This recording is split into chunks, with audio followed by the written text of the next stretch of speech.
Testimonio del Dr. Max Rosbaly, del libro, De impostor a Salvador y Señor, el tortuoso camino de una pareja judía a la cruz del Calvario. Durante la Guerra Civil Americana yo era cirujano en el ejército de los Estados Unidos. Después de la batalla de Gettysburg había cientos de soldados internados en el hospital, 28 de los cuales heridos tan gravemente que requerían atención cuanto antes. Había algunos cuyas piernas tenían que ser amputadas, otros sus brazos y otros una pierna y un brazo. Uno de estos últimos era un muchacho que había estado solo 3 meses en el servicio y, siendo demasiado joven para ser soldado, se había alistado como tambor. La batalla de Gettysburg, en Pensilvania en 1863, fue la más sangrienta de la Guerra Civil norteamericana. Los muertos y heridos superaron a los 51,000. Cuando mi asistente cirujano y uno de los ayudantes deseaban administrarle cloroformo antes de la amputación, volvió la cabeza y resueltamente rehusó recibirlo. Cuando el ayudante le dijo que eran órdenes del médico, contestó: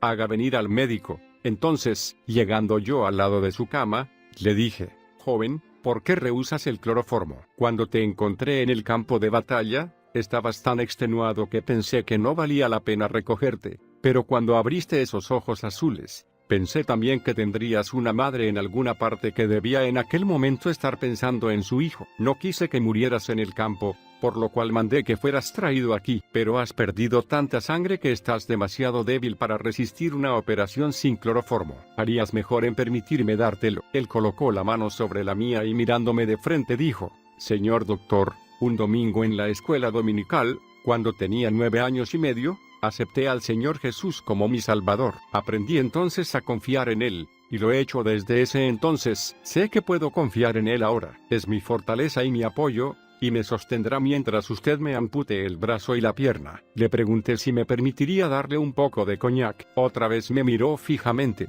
y dijo: «Cuando yo tenía como 5 años, mamá se arrodilló al lado de la cama y con el brazo sobre mi hombro dijo: Carlitos, estoy orando ahora al Señor Jesús para que nunca conozcas el gusto de bebidas intoxicantes. Tu querido papá era un bebedor consumado y el vicio lo llevó a la tumba, y yo le prometí a Dios que, si era su voluntad que tú crecieras, tú advertirías a los jóvenes en cuanto al licor. Tengo ahora 17 años y nunca he probado nada más fuerte que té o café, y como tengo que ir con toda probabilidad a la presencia de mi Dios, ¿querría usted enviarme allí oliendo a coñac?» La mirada que aquel joven me dio, jamás podré olvidarla. En aquel entonces yo odiaba a Jesús, pero respetaba la fidelidad de aquel para con su Salvador. Cuando vi cómo le amaba y confiaba en él hasta el último, sentí algo que tocó mi corazón, induciéndome a hacer por ese muchacho lo que nunca había hecho por ningún otro soldado. Le pregunté si quería ver a su capellán. «Oh, sí, señor», fue la respuesta. Cuando llegó el capellán, él conoció en el acto al paciente por haberlo encontrado a menudo en las reuniones de oración que se celebraban en una carpa. Tomando su mano, dijo: «Bueno, Carlitos, siento mucho verte en esta triste condición». «Oh, yo estoy bien, señor». El doctor me ofreció cloroformo, pero lo rehusé. Entonces quiso darme coñac, lo que también rechacé, y ahora, si mi Salvador me llama, estoy listo y puedo ir a él en mi juicio cabal. «Puede que no mueras, Carlitos», dijo el capellán, «pero si el Señor te llamara, ¿tienes algo que yo pueda hacer por ti después que hayas partido?» «Capellán, por favor, ponga la mano debajo de mi almohada. En mi Biblia encontrará la dirección de mi madre. Escriba una carta diciéndole que desde que dejé el hogar no he dejado de pasar un día sin haber leído en la palabra de Dios, y que cada día oro por ella, sin importarme si estoy en la marcha, en una batalla o en el hospital». «¿Hay algo más, hijito?» «Sí. Sírvase escribir al superintendente de la escuela dominical en calle Sands, en Brooklyn, y dígale que sus palabras tan bondadosas, sus oraciones y sus consejos, nunca los he olvidado. Que Dios bendiga a ese querido anciano. Es todo». Volviéndose a mí, dijo: «Ahora, doctor, estoy listo, y le prometo que no haré ni un gemido, siempre que no me ofrezca el cloroformo». Lo prometí, pero no tuve el valor de tomar el cuchillo para realizar la cirugía sin antes pasar a la pieza al lado y tomar un pequeño estimulante para fortalecerme a cumplir con mi deber. Mientras cortaba sus miembros, Carlos Coulson no se quejó, pero cuando tomé la sierra para separar el hueso, él tomó en su boca la punta de la almohada, y todo lo que pude oírle proferir fue: «Oh, Jesús, bendito Jesús, sé conmigo ahora». Cumplió su promesa, resistió sin quejarse. Aquella noche no pude dormir. porque a cualquier lado que me volviese, veía aquellos suaves ojos y cuando cerraba los míos sonaba en los oídos: bendito Jesús, sé conmigo ahora. Entre las 12 y la 1 me levanté y fui al hospital, algo que jamás había hecho al no ser llamado a una emergencia. Era mi deber ver a aquel joven, de manera que dejé a un lado mi costumbre. Fui informado por el velador nocturno que 16 de los desahuciados habían fallecido y sus cadáveres estaban ya en la morgue. ¿Cómo está Carlos Coulson? ¿Está entre los muertos?, pregunté. No, señor, respondió el ayudante, está durmiendo como un niño. Una de las enfermeras me informó que cerca de las 9 dos señores vinieron al hospital a leer la Biblia y cantar. Llegaron acompañados por el capellán de quien he hablado. Carlitos les acompañó en el canto de Cariñoso Salvador, huyo de la tempestad. No puedo comprender, añadió ella, cómo podía cantar aquel muchacho que había sufrido tan atrozmente. 5 días más tarde él mandó por mí y aquel día fue cuando oí el primer mensaje del Evangelio. Doctor, mi hora ha llegado, no espero ver otro amanecer. Gracias a Dios, estoy listo, y antes de partir deseo agradecerle de todo corazón lo que hizo por mí. Usted es judío, usted no cree en Jesús. ¿Quiere, por favor, permanecer aquí y verme morir, confiando en mi Salvador hasta mi último momento? Traté de contenerme, pero no pude porque no tenía valor de resistir y ver a un mozo cristiano morir regocijándose en el amor de aquel Jesús a quien yo había aprendido a odiar. Así es que, precipitadamente, abandoné la sala. Unos 20 minutos más tarde un ayudante me encontró en la oficina, cubierto el rostro por las manos. Doctor, el joven Coulson desea verlo otra vez, avisó. Acabo de verlo, y no puedo ir de nuevo, pero dice que debe verlo una vez más antes de partir. Decidí ir, decirle una palabra cariñosa y dejarlo morir, pero que ninguna palabra suya iba a influenciarme en lo más mínimo en cuanto a lo que a su Jesús concerniera. Cuando entré, vi que estaba muy extenuado, por lo que me senté a la cabecera. Pidiéndome que le tomara la mano, dijo: Doctor, lo amo a usted porque es judío. El mejor amigo que encontré ahorita era un judío. ¿Quién?, pregunté. Jesucristo, a quien quiero presentarle a usted. ¿Promete que no se olvidará de lo que le voy a decir? Se lo prometí. Así que él prosiguió: hace 5 días, mientras usted me amputaba el brazo, yo oraba al Señor Jesucristo para que salvara su alma. Estas palabras cayeron en lo más profundo de mi corazón. No podía comprender cómo, cuando le causaba el más intenso de los dolores, pudiera olvidarse así de sí mismo, para no pensar más que en su Salvador y en mi condición de inconverso. Todo lo que pude decir fue: bueno, mi querido hijo, muy pronto estarás bien. Con estas palabras lo dejé, y 12 minutos después él dormía para siempre, salvo en los brazos de Jesús. Centenares de soldados fallecieron en ese hospital durante la guerra, pero a tan solo uno acompañé hasta su entierro. Fue a Carlos Coulson, el tamborcito,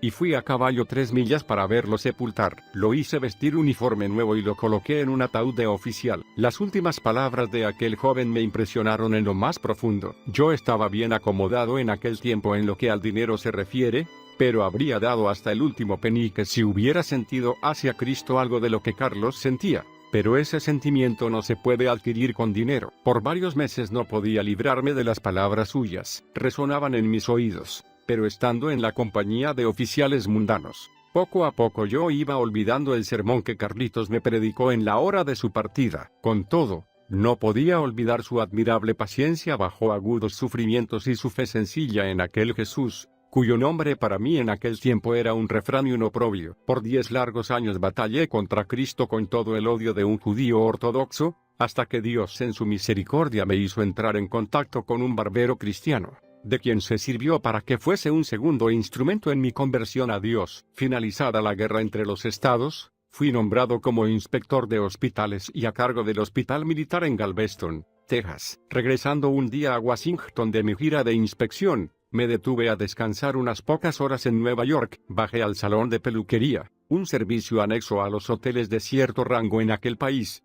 y me sorprendí al ver colocados 16 textos bíblicos en diversos colores, montados en marcos de buen gusto. Sentándome, vi directamente enfrente en la muralla, en su marco, un letrero que decía: se ruega no tomar el nombre de Dios en vano. No bien hubo comenzado el peluquero a jabonarme la cara, comenzó a conversar de Jesús. Hablaba en forma tan atrayente y amena que logró disipar mis prejuicios y escuché con creciente atención lo que decía. Todo el tiempo que él estaba hablando, Carlitos Coulson vino surgiendo en mi mente, A pesar de que había muerto 10 años atrás, yo estaba tan complacido de las palabras y el proceder del barbero que, tan pronto que me hubo afeitado, le dije que continuara cortándome el pelo, a pesar de no haber tenido semejante intención a mi llegada. Mientras lo hacía, siguió hablándome con insistencia, diciendo que no obstante no haber nacido judío, él había estado tan alejado de Cristo como yo lo estaba entonces. Le escuchaba atentamente, aumentando mi interés con cada palabra que decía,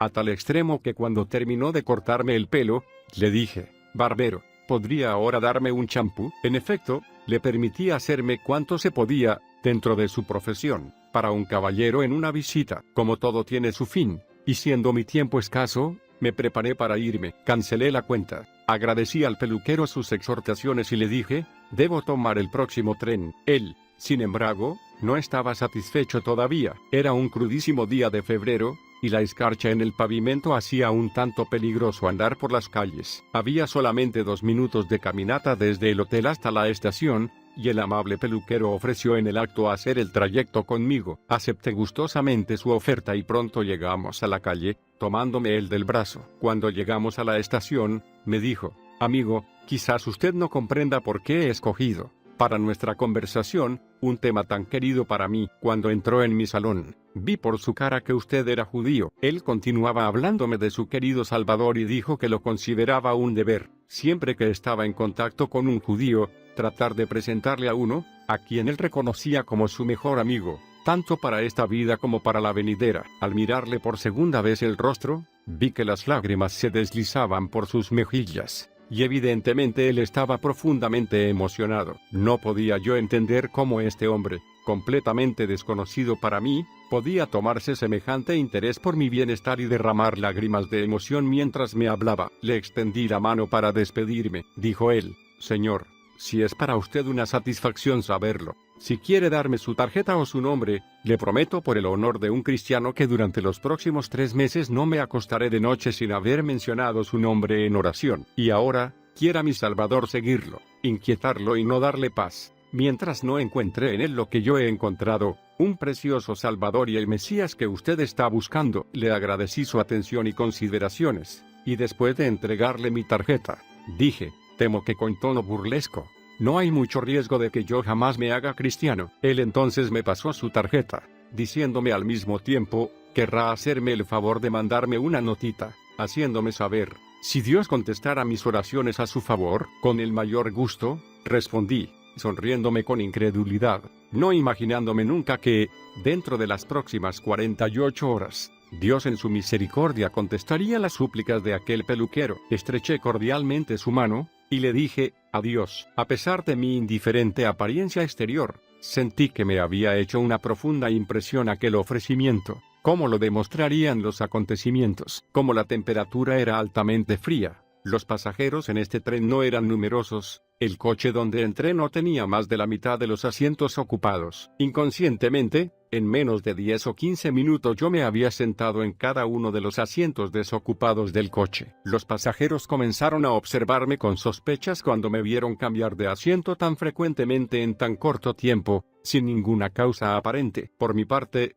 no pensaba en esos momentos que el mal estaba en mi corazón, aunque no podía dar razón de mis movimientos irregulares. Por último, fui a un asiento vacío en el extremo del coche con la firme intención de dormir. En el momento de cerrar los ojos me sentí, sin embargo, como entre dos fuegos. Por un lado estaba el peluquero cristiano de Nueva York, y por el otro el tamborcito de Gettysburg, ambos hablándome de aquel Jesús cuyo nombre mismo yo odiaba. Consideré imposible, o dormir o librarme de la impresión hecha en mi mente por aquellos 2 fieles cristianos, de uno de los cuales me había despedido hacía solo 1 hora, mientras que el otro estaba muerto ya cerca de 10 años, y así continué atribulado y perplejo. Mientras estuve en el tren, llegando a Washington, compré un diario matutino y una de las primeras cosas que me llamó la atención fue el aviso de un servicio de evangelización en la iglesia más grande de la ciudad. Tan pronto había visto aquel anuncio, parecía que una voz me decía: «Anda a esa iglesia». Nunca había entrado en una iglesia cristiana durante el culto,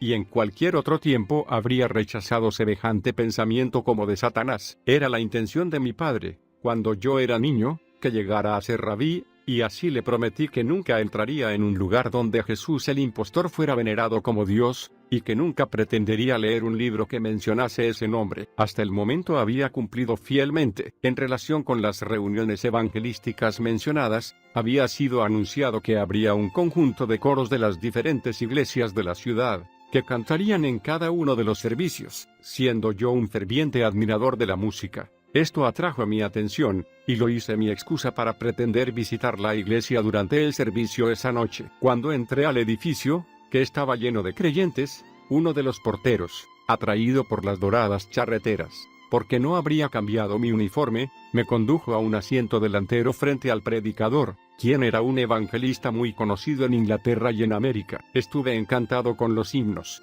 pero el evangelista no había hablado 5 minutos antes que yo llegara a la conclusión de que alguien le había informado quién era yo, pues parecía que me señalaba con el dedo. Me estuvo observando, y de vez en cuando creí que estaba agitando su puño hacia mí. A pesar de todo esto, me sentí profundamente interesado en todo lo que decía. Pero no fue esto todo, porque lo que todavía estaba sonando en mis oídos eran las palabras de los dos predicadores anteriores, el barbero neoyorquino y el tamborcito de Gettysburg, y en mi mente veía a aquellos amigos repitiendo sus mensajes y confirmando las expresiones del evangelista. Interesándome más y más en las palabras del predicador, sentí lágrimas deslizarse por mis mejillas. Esto me alarmó y comencé a sentirme avergonzado de que yo, un judío ortodoxo, fuera tan infantil como para derramar lágrimas en una iglesia cristiana, siendo estas las primeras que había derramado en un sitio semejante. Omití decir que durante la reunión y mientras el predicador me observaba, se me ocurrió que posiblemente él estaría apuntando con el dedo a alguna persona que hubiera detrás de mí. Me volví hacia atrás para descubrir quién sería, y cuál no sería mi sorpresa cuando me pareció que una congregación de más de 2000 personas, compuesta de todas las clases sociales, me estaba mirando. En el acto comprendí que yo era el único judío en el recinto y sinceramente deseé encontrarme fuera de allí, porque me sentí como en un mal ambiente. Siendo yo bien conocido en Washington, tanto por judíos como por gentiles, cruzó como un relámpago por mi mente el pensamiento de cómo se leería en todos los diarios de la ciudad: el Dr. Ross Bally, un judío, se encontraba presente en un culto evangélico que distaba solamente 5 minutos de la sinagoga a que comúnmente asiste, y se le vio derramar lágrimas durante el sermón. No deseando llamar la atención, porque descubrí caras conocidas, me propuse no sacar el pañuelo para enjugar las lágrimas. Se secarían solas. Pero, bendito sea Dios, no podía retenerlas, y fluían cada vez más. Después de un rato, el predicador terminó de hablar, y me sorprendió oírle anunciar una nueva reunión, e invitación a todo el que quisiera quedarse. No acepté la invitación, pues estaba demasiado complacido de dejar la iglesia. Con esa intención me levanté de mi asiento, y había alcanzado ya la puerta, cuando sentí que alguien me sujetaba por la punta de la chaqueta. Al volverme vi a una señora de avanzada edad y buen aspecto, que resultó ser muy conocida en Washington por sus actividades cristianas. Dirigiéndose a mí, dijo: «Perdóneme, señor, veo que usted es oficial del ejército. Te he estado observando toda esta tarde y solicito de usted no abandonar esta casa, porque usted está bajo la convicción del pecado. Creo que ha llegado aquí en busca del Salvador y aún no lo ha encontrado. Vuelva, me gustaría conversar con usted, y si me permite, oraré por usted». «Señora», respondí, «soy judío». «Me tiene sin cuidado que sea judío», contestó. «Jesucristo murió tanto por judíos como por gentiles». Por el tono persuasivo en que fueron dichas estas palabras, no dejaron de causar su efecto. La seguí, volviendo al mismo sitio de donde acababa de retirarme tan precipitadamente, y cuando llegamos, ella dijo: «Si quiere arrodillarse, yo oraré por usted». «Señora, esto es algo que nunca he hecho y que nunca podré hacer, porque los judíos ortodoxos jamás se arrodillan en oración a excepción de 2 veces al año, en la fiesta de trompetas y en el día de expiación, y aún entonces no es arrodillándose como lo hacen los cristianos, sino postrados en el suelo». La señora me miró con calma, y dijo: «Querido amigo, yo he encontrado un Salvador tan amante y misericordioso en el Señor Jesucristo, que creo firmemente en mi corazón que Él puede convertir a un judío aún estando de pie, y por lo tanto yo me arrodillaré y oraré por usted». Uniendo la acción a la palabra, se arrodilló y comenzó a orar, hablando a su Salvador con tal sencillez de corazón que me acobardé completamente. Me sentí avergonzado de mí mismo, viendo a esa querida señora arrodillada llorando tan fervorosamente por mí, que me mantenía de pie. Toda mi vida pasada surgió tan vivamente en mi memoria que deseé de todo corazón que el suelo se abriera y que yo desapareciera de vista. Cuando se incorporó, me extendió su mano y con material simpatía me dijo: ¿Quiere usted orar a Jesús esta noche antes de recogerse? Señora, respondí, oraré a mi Dios, el Dios de Abraham, Isaac y Jacob, pero no a Jesús. Vaya, dijo ella, su Dios de Abraham, Isaac y Jacob es mi Cristo y mi Mesías. Buenas noches, señora, y gracias por su amabilidad, dije al abandonar la iglesia. En el trayecto a casa, reflexionando sobre mis recientes experiencias tan extrañas, comencé a razonar conmigo mismo: ¿por qué estos cristianos se toman semejante interés por judíos y gentiles completamente extraños a ellos? ¿Puede ser posible que todos estos millones de hombres y mujeres, que durante los últimos 1800 años han vivido y muerto confiando en Cristo, estén engañados y que un reducido número de judíos esparcidos por el mundo tengan la razón? ¿Por qué había de pensar aquel tamborcito solamente en lo que él se complacía llamar mi alma inconversa? ¿Y por qué también ese interés en mí? ¿Por qué el predicador esta noche había de fijarse en mí, apuntándome con el dedo, y esa querida señora había de seguirme hasta la puerta y hacerme regresar? Todo esto debe ser por el amor que ellos sienten por su Jesús, que yo desprecio tanto. Mientras más pensaba en esto, peor me sentía. Por otra parte discurría: ¿es posible que mis padres, amándome tan tiernamente, me enseñaran algo falso?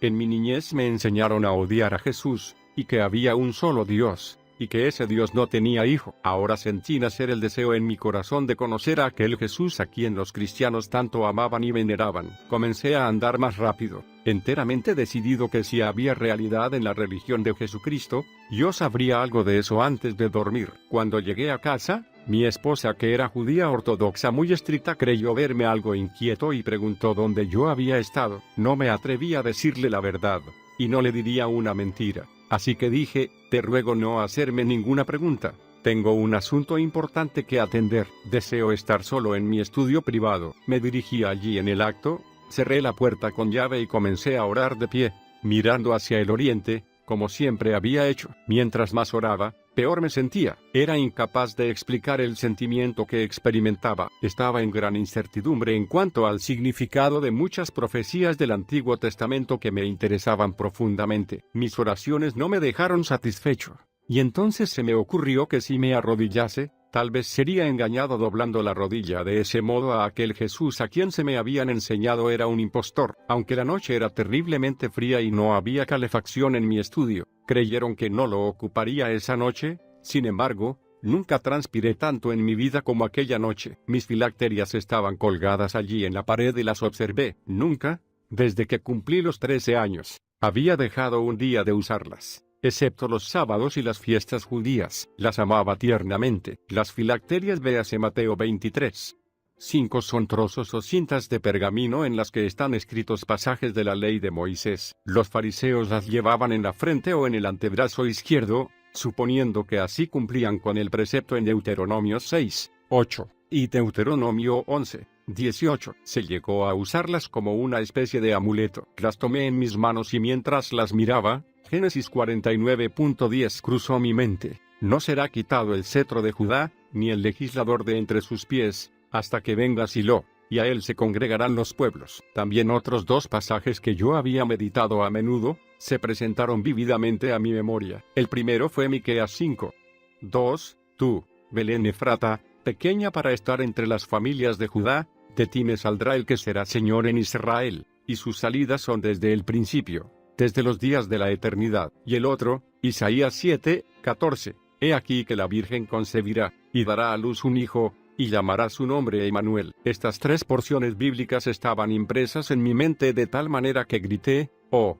Señor, Dios de Abraham, Isaac y Jacob, ¿tú sabes que soy sincero en estas cosas? Si Jesucristo es el Hijo de Dios, revélamelo en esta noche, aceptaré como mi Mesías. Apenas había terminado de decir esto cuando casi inconscientemente lancé mis filacterias a un rincón de la pieza y en menos tiempo que el que demoró en contarlo, me encontré arrodillado y orando. Arrojar las filacterias al suelo, como yo había hecho, era para un judío un acto de blasfemia, y yo estaba arrodillado para la oración por primera vez en mi vida, con mi mente muy agitada, dudando de la procedencia de semejante conducta. Mi primera oración a Jesús nunca la olvidaré. Decía: oh Señor Jesucristo, tú eres el Hijo de Dios. Si eres el Salvador del mundo, si eres el Mesías de los judíos, a quien nosotros los judíos todavía estamos esperando, y si puedes convertir pecadores, como dicen los cristianos, tú puedes convertirme a mí, porque yo soy un pecador, y prometeré servirte todos los días de mi vida. Esta oración mía, sin embargo, no pasó más arriba de mi cabeza. La razón no está lejos de buscar. Yo había intentado hacer un contrato con Jesús, que si él hacía lo que yo le pedía, a mi vez yo haría lo que le había prometido. Permanecí arrodillado por casi media hora, y mientras estaba así postrado, gruesas gotas de sudor surcaban mi rostro. También mi cabeza estaba acalorada y la afirmé contra la pared del estudio para refrescarla. Estaba en agonía, pero no estaba convertido. Me levanté y pasé de uno a otro lado de mi pieza. Entonces me vino el pensamiento de que había ido demasiado lejos ya, e hice un voto que nunca me arrodillaría. Comencé a razonar conmigo mismo: ¿por qué me arrodillaría? ¿No puede el Dios de Abraham, a quien yo he amado, servido y adorado todos los días de mi vida, hacer por mí lo que se dice que Cristo hace por los gentiles? Yo miraba, por supuesto, desde el punto de vista de un judío, y seguí razonando. ¿Por qué ir yo al Hijo? ¿No es el Padre superior al Hijo? Mientras más razonaba, peor me sentía y más se aumentaba mi confusión. En un rincón del cuarto yacían mis filacterias, las que todavía poseían sobre mí una influencia magnética. Instintivamente volví hacia ellas e involuntariamente caí de rodillas otra vez, sin poder articular palabra. Mi corazón estaba adolorido, porque yo tenía el deseo bien sincero de conocer a Cristo, si Él era el Mesías. Cambié de postura de cuando en cuando alternando, ya arrodillado ya paseándome, desde las 9:45 hasta la 1:55 de la madrugada. A esa hora la luz comenzó a penetrar en mi mente y comencé a sentir y a creer en mi alma que Jesucristo era verdaderamente el Mesías. Tan pronto como me di cuenta de esto, por última vez aquella noche caí de rodillas, pero esta vez las dudas habían desaparecido y comencé a alabar a Dios, porque un gozo y alegría habían penetrado mi alma,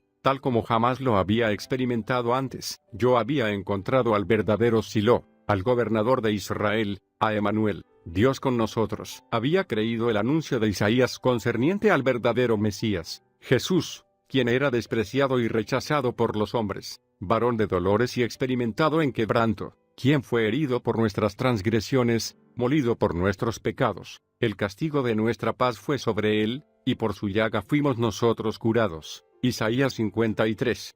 5. Yo había mirado a él quien ellos había traspasado, y supe que estaba convertido y que Dios por amor de Cristo había perdonado mis pecados. Ahora comprendí que ni la circuncisión ni la incircuncisión valía algo, sino la nueva criatura. Gálatas 6:15. Me incorporé, y en mi nuevo gozo pensé que mi querida esposa compartiría en el acto mi alegría, cuando le contase el gran cambio que había experimentado. Con este pensamiento presente, me lancé fuera del estudio y llegué al dormitorio, pues ella ya se había acostado. Echándole los brazos al cuello y besándola con frenesí, le dije: esposa mía, he encontrado al Mesías. Me miró indignada y, rechazándome, preguntó fríamente: ¿has encontrado a quién? A Jesucristo, mi Mesías y Salvador, fue mi inmediata respuesta. No agregó ninguna otra palabra, pero en menos de 15 minutos ella estaba vestida y había abandonado la casa, aunque ya eran las 2 de la madrugada y el frío era terrible. Cruzó la calle hacia la casa de sus padres, quienes vivían enfrente. No la seguí,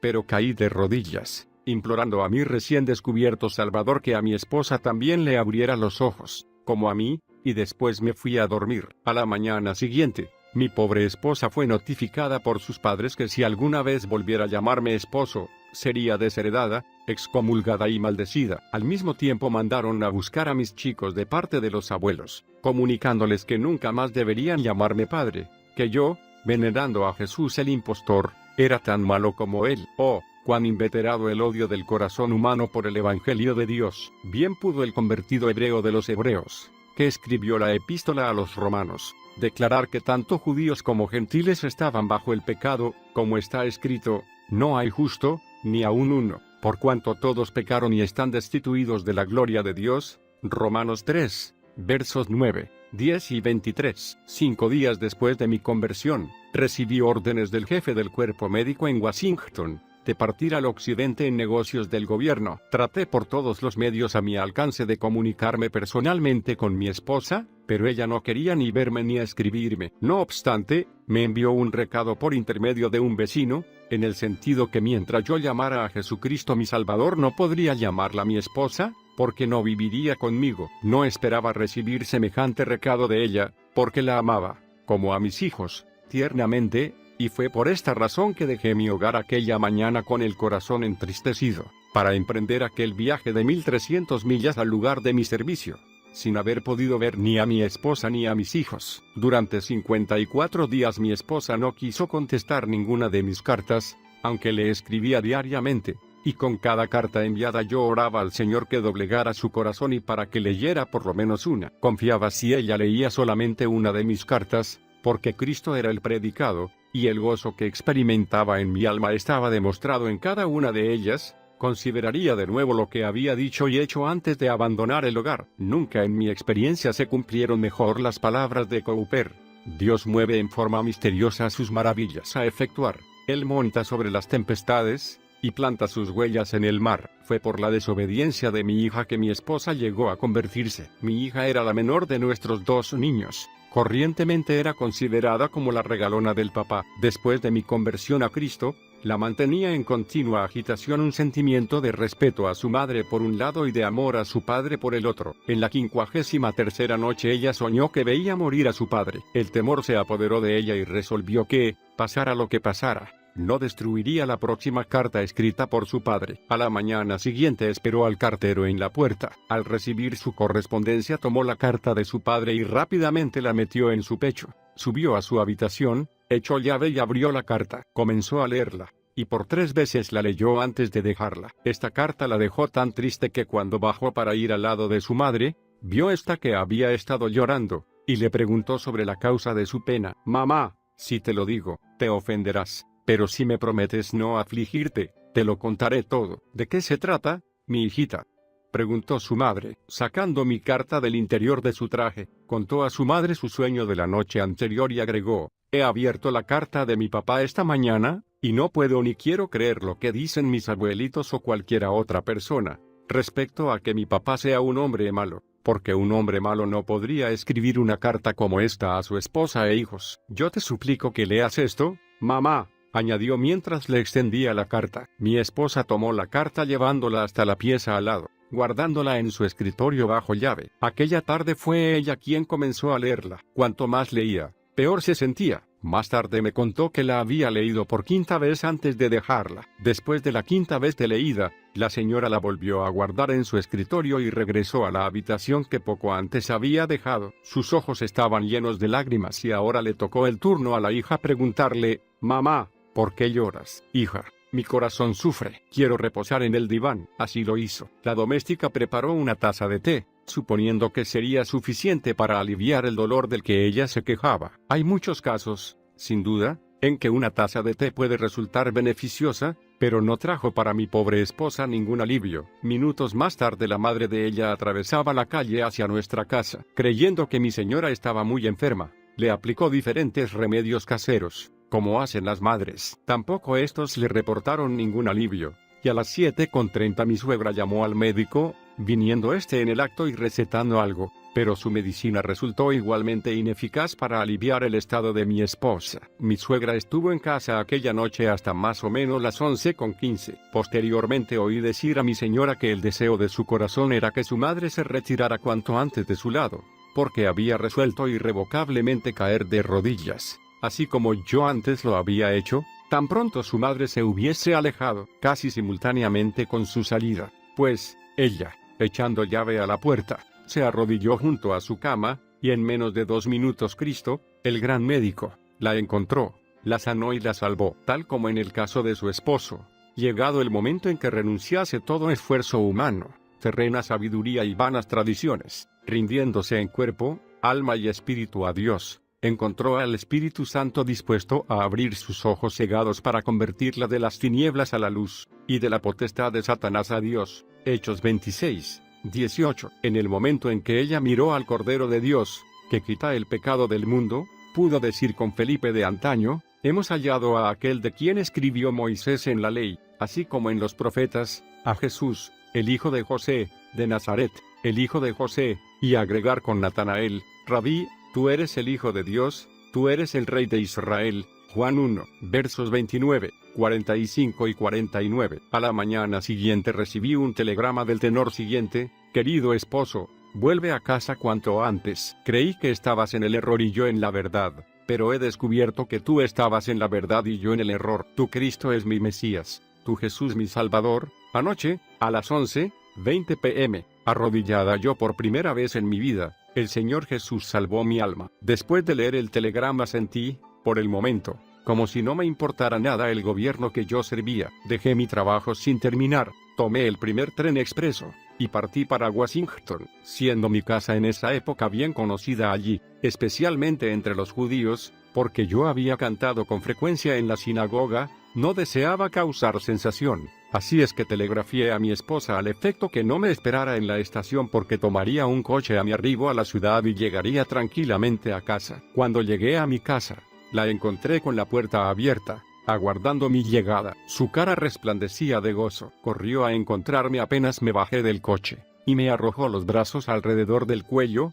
besándome. Sus padres, que residían frente a nuestra casa, nos observaron desde la puerta, y cuando nos vieron estrechamente abrazados, comenzaron a maldecirnos. 10 días después que mi señora aceptó al Señor Jesucristo como su Salvador, nuestra hija también estaba convertida. Ahora es esposa de un cristiano y colabora con su marido en la viña de Cristo. El hijo, por su parte, recibió promesa de sus abuelos maternos que si jamás volvía a llamarme padre y a mi esposa madre, le dejarían todos sus bienes, promesa que él aceptó. 1 año y 9 meses después de su conversión, mi esposa falleció. El anhelo de su corazón, antes de su muerte, era de ver a su hijo, que residía a una distancia de 7 minutos de nuestra casa. Envié por él una y otra vez, suplicándole venir a ver a su madre moribunda. Uno de los ministros de la ciudad, en compañía de su esposa, vio personalmente a mi hijo y trató de persuadirle conceder esta entrevista a su madre agónica, pero su única respuesta fue: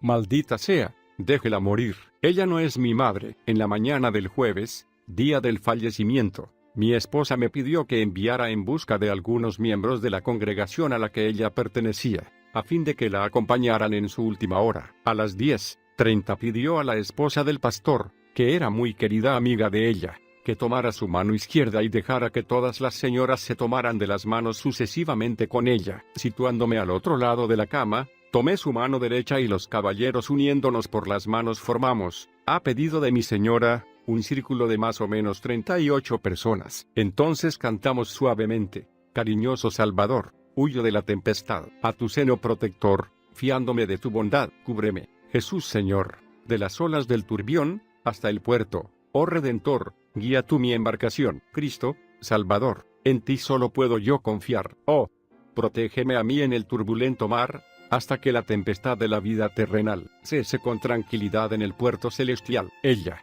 con voz clara, aunque débil, dijo: sí, es todo cuanto yo necesito, es todo cuanto yo tengo. Ven, Señor, llévame a tu presencia. Y así durmió. Desde su infancia ella había sido enseñada a odiar el nombre de Jesús, pero, por gracia, aprendió a apreciar aquel nombre que es sobre todo otro nombre como aquel que tan recientemente había salvado su preciosa alma, y que la había hecho y conservado feliz durante los últimos meses de prueba, y en nuestra presencia había hecho triunfante su traslado de este mundo de pecado y sufrimiento a la mansión eterna, preparada para Abraham, Isaac y Jacob y para todos los redimidos, sean judíos o gentiles. Escribí a mi madre, que residía en Alemania, inmediatamente después de mi conversión, refiriéndome cómo había encontrado al verdadero Mesías. No podía dejar de participarle las buenas nuevas, y en mi corazón pensé que, siendo el mayor de sus 14 hijos, me creería. Verdaderamente puedo decirlo, que el primer impulso de mi corazón, después de mi conversión, fue que todos mis amigos, tanto judíos como gentiles, compartieran conmigo mi nuevo gozo. Sentí tal como el salmista, cuando escribe: venid, oíd todos los que teméis a Dios, y contaré lo que ha hecho a mi alma. Salmo 66.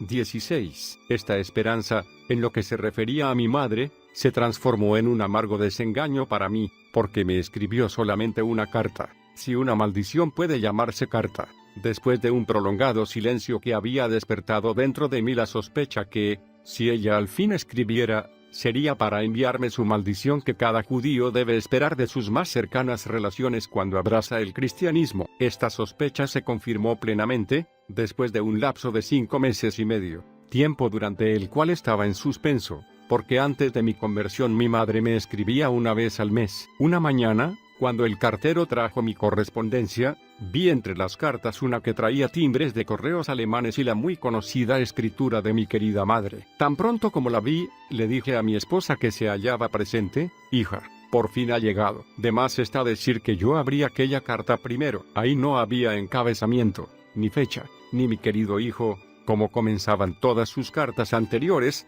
sino que rezaba como sigue: Max, ¿tú no eres más mi hijo? Te hemos sepultado en imagen, te lloramos como a un muerto. Y ahora, quiera el Dios de Abraham, Isaac y Jacob, en castigo, volverte ciego, sordo y mudo y condenar tu alma para siempre. Has dejado la religión de tus padres y la sinagoga por ese Jesús, el impostor, y ahora recibe la maldición de tu madre. Clara, aunque en todo este tiempo había perfectamente calculado lo que me acarrearía el abrazar el Evangelio de Jesucristo, y sabía que había de esperar de mis parientes, porque yo había vuelto la espalda a la sinagoga, confieso que apenas estaba preparado para recibir semejante carta de mi madre. Mi querida esposa y yo podíamos de este modo simpatizar más y más el uno con el otro en nuestra vida, porque, como he informado antes, sus padres ya la habían maldecido a ella personalmente por creer en Cristo. No todo era tristeza, sin embargo, porque nunca antes me habían parecido tan llenas de sentimiento y estímulo,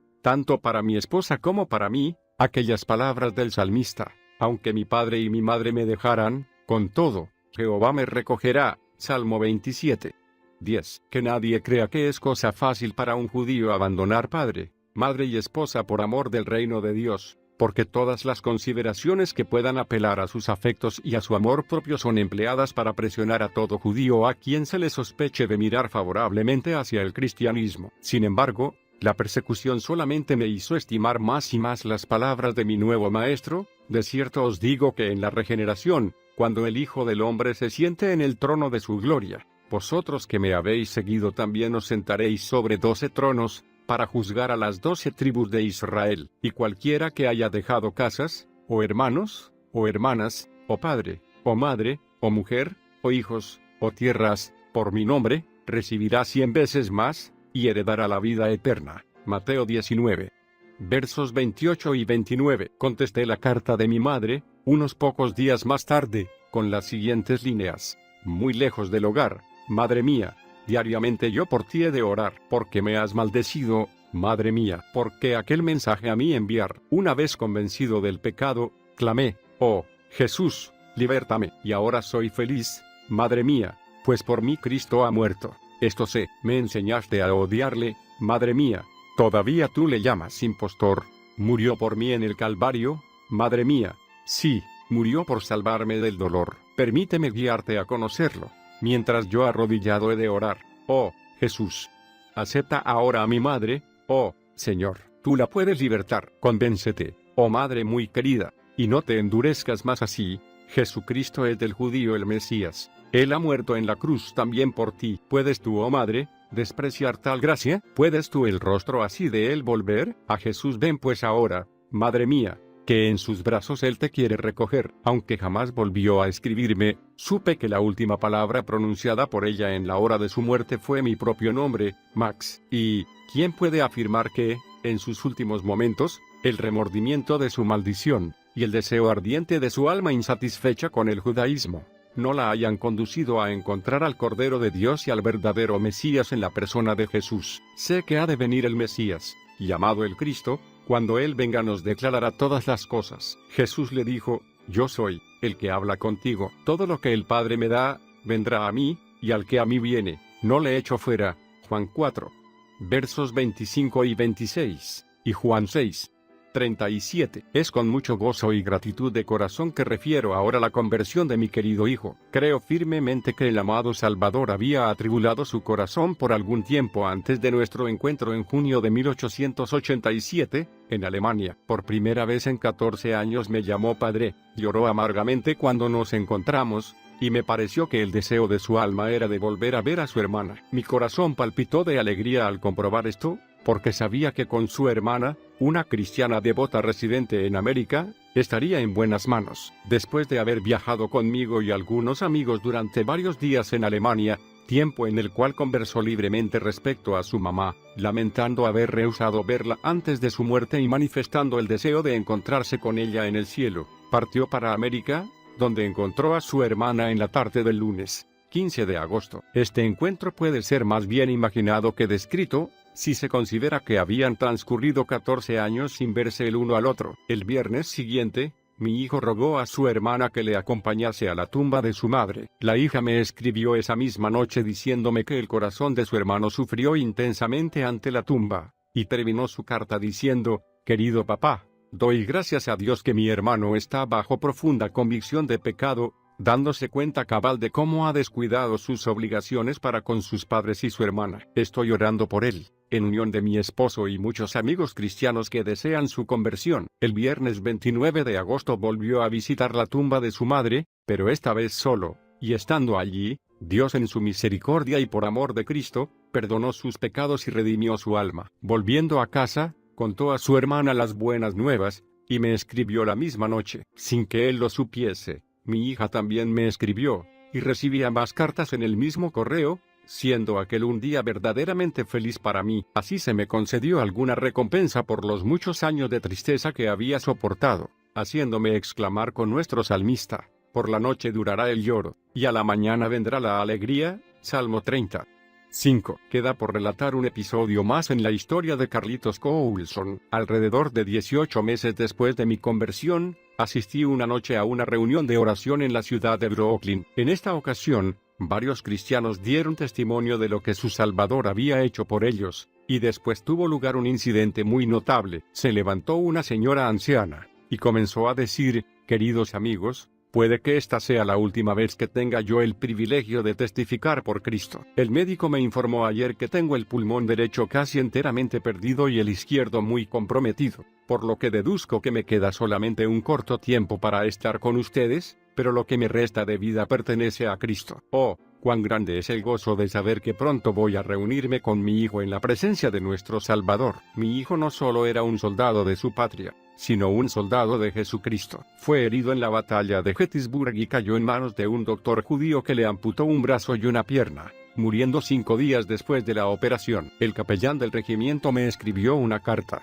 enviándome la Biblia de mi hijo. En esa carta me informó que mi Carlitos, en la hora de su muerte, llamó a ese médico judío, diciéndole: «Doctor, antes de morir quisiera decirle que hace 5 días, mientras usted me amputaba el brazo y la pierna, yo rogaba al Señor Jesucristo que salvara su alma». Al oír este testimonio de la señora, no pude permanecer más tiempo sentado. Dejé mi asiento, crucé la sala, y tomando su mano dije: «Dios la bendiga a usted, mi querida hermana. La oración de su hijo ha sido oída y contestada. Yo soy el médico judío por quien su Carlitos oraba y el Salvador suyo es ahora el Salvador mío también». Un ambiente de celestial fervor se esparció entre la concurrencia, ante la conmovedora escena de la unión de judío y gentil hechos uno en Cristo Jesús, y todos se admiraban del maravilloso poder del Salvador al valerse del tamborcito moribundo para manifestar el espíritu de su Maestro, orando por los enemigos de la cruz, como también de la maravillosa respuesta a su oración, y la perspectiva gloriosa de reunirse todos con la multitud de los redimidos, multitud que ningún hombre podrá contar, de todo linaje y lengua y pueblo y nación. Max Rosbaly renunció a su cargo en el ejército estadounidense para dedicarse a la evangelización de sus hermanos judíos, y en este ministerio fue usado en la conversión de no pocos. Después de pocos años de tan agradable servicio, seguido de un período de sufrimiento, fue llevado al servicio más elevado del cielo en octubre de 1892. No es casualidad que has leído este testimonio. Examínese a sí mismo y asegúrese de estar verdaderamente en Cristo. Usted se engaña a sí mismo si decide seguir siendo solo un aficionado a la iglesia, o peor aún, si aún así, usted decide adoptar una actitud indiferente ante esta decisión, que es la más importante de su vida. Os rogamos en nombre del Señor, reconciliaos con Dios. Y si aún no eres salvo, eso significa, de acuerdo a la palabra de Dios, que no ha aceptado al Señor Jesucristo como su Señor y Salvador personal, siguiendo por el bautismo en agua por inmersión, le recomendamos que lo haga sin demora. Mañana puede ser demasiado tarde, por eso te lo suplico. Si usted no está seguro de su posición ante el Señor, o si no está seguro de ir al cielo si la muerte ahora lo llamara, por favor, para su salvación, ore la siguiente oración simple con un corazón sincero: Señor Jesús, sé que soy un pecador y que no puedo salvarme a mí mismo por mis buenas obras. Sé que merezco ir al infierno, pero me arrepiento de haber pecado, y te pido que me perdones. Por la fe, ahora te recibo en mi vida como mi Salvador y Señor y mi única esperanza de salvación. Entra ahora en mi corazón y sálvame según tu promesa. Escribe mi nombre en el libro de la vida. Te lo pido todo esto en su precioso nombre. Amén. Testimonio del Dr. Max Rosbaly, del libro De impostor a Salvador y Señor, el tortuoso camino de una pareja judía a la cruz del Calvario. Durante la Guerra Civil Americana yo era cirujano en el ejército de los Estados Unidos. Después de la batalla de Gettysburg había cientos de soldados internados en el hospital, 28 de los cuales heridos tan gravemente que requerían atención cuanto antes. Había algunos cuyas piernas tenían que ser amputadas, otros sus brazos y otros una pierna y un brazo. Uno de estos últimos era un muchacho que había estado solo 3 meses en el servicio y, siendo demasiado joven para ser soldado, se había alistado como tambor. La batalla de Gettysburg, en Pensilvania en 1863, fue la más sangrienta de la Guerra Civil norteamericana. Los muertos y heridos superaron a los 51,000. Cuando mi asistente cirujano y uno de los ayudantes deseaban administrarle cloroformo antes de la amputación, volvió la cabeza y resueltamente rehusó recibirlo. Cuando el ayudante le dijo que eran órdenes del médico, contestó: haga venir al médico. Entonces, llegando yo al lado de su cama, le dije: joven, ¿por qué rehusas el cloroformo? Cuando te encontré en el campo de batalla, estabas tan extenuado que pensé que no valía la pena recogerte, pero cuando abriste esos ojos azules, pensé también que tendrías una madre en alguna parte que debía en aquel momento estar pensando en su hijo. No quise que murieras en el campo, por lo cual mandé que fueras traído aquí, pero has perdido tanta sangre que estás demasiado débil para resistir una operación sin cloroformo. Harías mejor en permitirme dártelo. Él colocó la mano sobre la mía y mirándome de frente dijo: señor doctor, un domingo en la escuela dominical, cuando tenía 9 años y medio, acepté al Señor Jesús como mi Salvador. Aprendí entonces a confiar en Él, y lo he hecho desde ese entonces. Sé que puedo confiar en Él ahora. Es mi fortaleza y mi apoyo, y me sostendrá mientras usted me ampute el brazo y la pierna. Le pregunté si me permitiría darle un poco de coñac. Otra vez me miró fijamente, y dijo: cuando yo tenía como 5 años, mamá se arrodilló al lado de la cama y con el brazo sobre mi hombro dijo: Carlitos, estoy orando ahora al Señor Jesús para que nunca conozcas el gusto de bebidas intoxicantes. Tu querido papá era un bebedor consumado y el vicio lo llevó a la tumba, y yo le prometí a Dios que, si era su voluntad que tú crecieras, tú advertirías a los jóvenes en cuanto al licor. Tengo ahora 17 años y nunca he probado nada más fuerte que té o café, y como tengo que ir con toda probabilidad a la presencia de mi Dios, ¿querría usted enviarme allí oliendo a coñac? La mirada que aquel joven me dio, jamás podré olvidarla. En aquel entonces yo odiaba a Jesús, pero respetaba la fidelidad de aquel para con su Salvador. Cuando vi cómo le amaba y confiaba en él hasta el último, sentí algo que tocó mi corazón, induciéndome a hacer por ese muchacho lo que nunca había hecho por ningún otro soldado. Le pregunté si quería ver a su capellán. Oh, sí, señor, fue la respuesta. Cuando llegó el capellán, él conoció en el acto al paciente por haberlo encontrado a menudo en las reuniones de oración que seguirle proferir fue: oh, Jesús, bendito Jesús, sé conmigo ahora. Cumplió su promesa, resistió sin quejarse. Aquella noche no pude dormir, porque a cualquier lado que me volviese, veía aquellos suaves ojos y cuando cerraba los míos sonaba en los oídos: bendito Jesús, sé conmigo ahora. Entre las 12 y la 1 me levanté y fui al hospital, algo que jamás había hecho al no ser llamado a una emergencia. Era mi deber ver a aquel joven, de manera que dejé a un lado mi costumbre. Fui informado por el velador nocturno que 16 de los desahuciados habían fallecido y sus cadáveres estaban ya en la morgue. ¿Cómo está Carlos Coulson? ¿Está entre los muertos?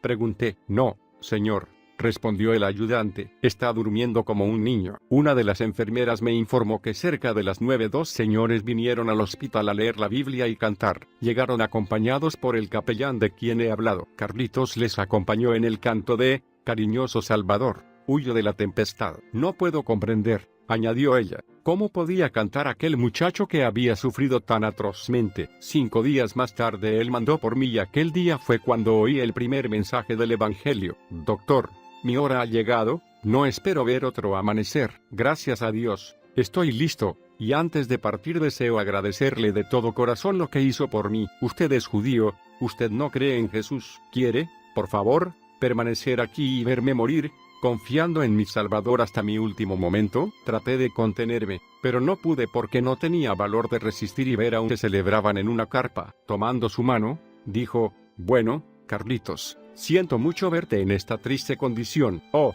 yo estoy bien, señor. El doctor me ofreció cloroformo, pero lo rehusé. Entonces quiso darme coñac, lo que también rechacé, y ahora, si mi Salvador me llama, estoy listo y puedo ir a él en mi juicio cabal. Puede que no mueras, Carlitos, dijo el capellán, pero si el Señor te llamara, ¿tienes algo que yo pueda hacer por ti después que hayas partido? Capellán, por favor, ponga la mano debajo de mi almohada. En mi Biblia encontrará la dirección de mi madre. Escriba una carta diciéndole que desde que dejé el hogar no he dejado de pasar un día sin haber leído en la palabra de Dios, y que cada día oro por ella, sin importarme si estoy en la marcha, en una batalla o en el hospital. ¿Hay algo más, hijito? Sí. Sírvase escribir al superintendente de la escuela dominical en calle Sands, en Brooklyn, y dígale que sus palabras tan bondadosas, sus oraciones y sus consejos, nunca los he olvidado. Que Dios bendiga a ese querido anciano. Es todo. Volviéndose a mí, dijo, ahora,